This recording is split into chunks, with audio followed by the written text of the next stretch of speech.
नमस्कार साथीहरू, स्वागत छ तपाईहरुलाई आजको यो विशेष यात्रामा।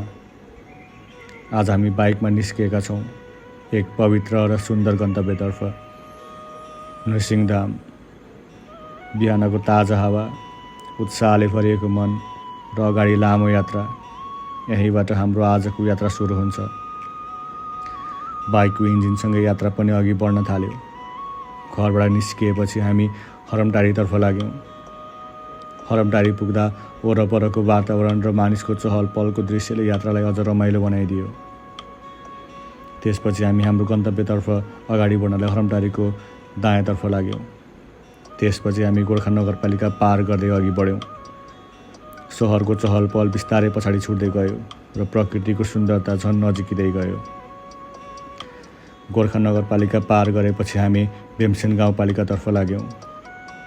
यात्रामा देखिने प्राकृतिक सुन्दरताले मनलाई आनन्दित बनायो र हामी थप उत्साहका साथ अघि बढ्यौँ।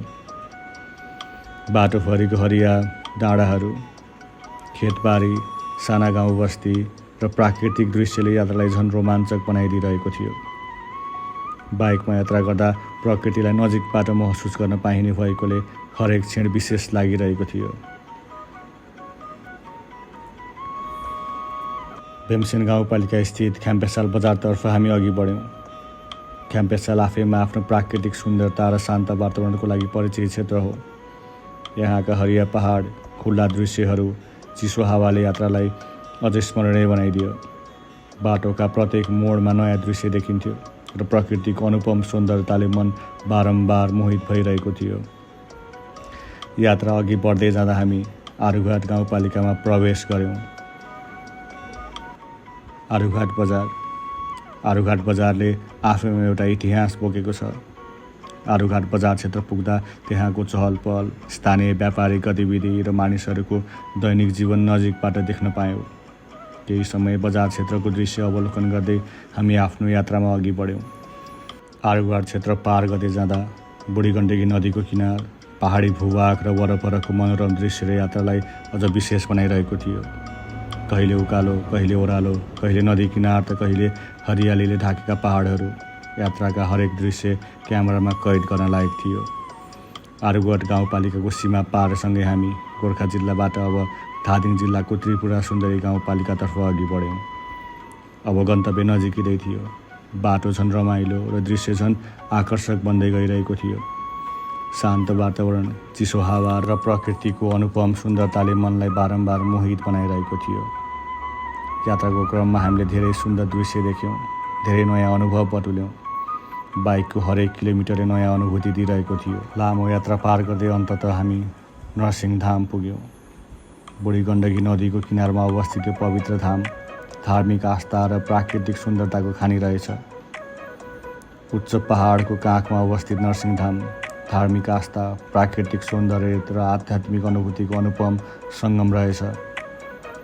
यहाँ आइपुग्ने बित्तिकै मनमा अनेकौँ चिन्ता र थकान हराए जस्तो अनुभूति भयो।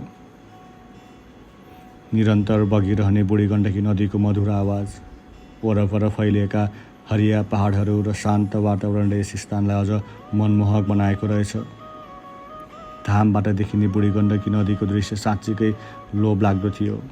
स्वच्छ हावा, नदीको कलकल बहाव र प्राकृतिकको मनोरम वातावरणले यहाँको बसाइलाई अझ विशेष बनाइदियो।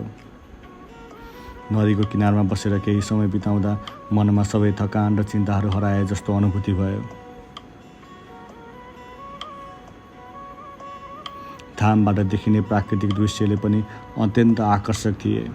चारैतिर फैलिएका हरिया पहाड, स्वच्छ हावा र प्रकृतिको मनोरम वातावरणले यहाँको सुन्दरतालाई अझै विशेष बनाएको थियो। मन्दिर परिसरमा सुनिने घन्टीको धुन, भक्तजनहरूको श्रद्धा र वरपरको शान्त वातावरणले मनमा गहिरो रूपमा छोएको थियो। भगवान नरसिंहलाई भगवान विष्णुको उग्र तर भक्त उल्लास अवतारको रूपमा पूजा गरिन्छ। भक्त प्रह्लादको रक्षा गर्न प्रकट भएका नरसिंह भगवानप्रति यहाँ आउने भक्तजनहरूको अटल विश्वास रहेको देख्न सकिन्छ।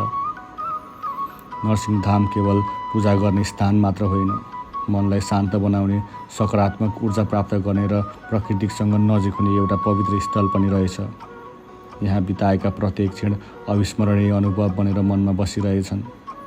भगवान नरसिंहप्रति श्रद्धाले भरेको यो धाम दैनिक रूपमा धेरै भक्तजनहरूको दर्शनको लागि आउने गर्दो रहेछन्।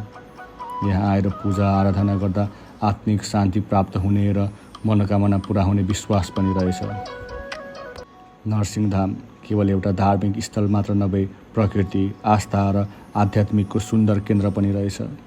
यहाँ बिताएका प्रत्येक क्षण हाम्रो यात्राको सबैभन्दा यादगार पल बनेको थियो। र यसरी नै नरसिंहधामको पूजा आराधना गर्दै त्यहाँ बजिरहेको मनमोहक भजन सुन्दै हामीले हाम्रो नरसिंहधामसम्मको यात्रा यहीँ विश्राम गऱ्यौँ। जय नरसिंहधाम।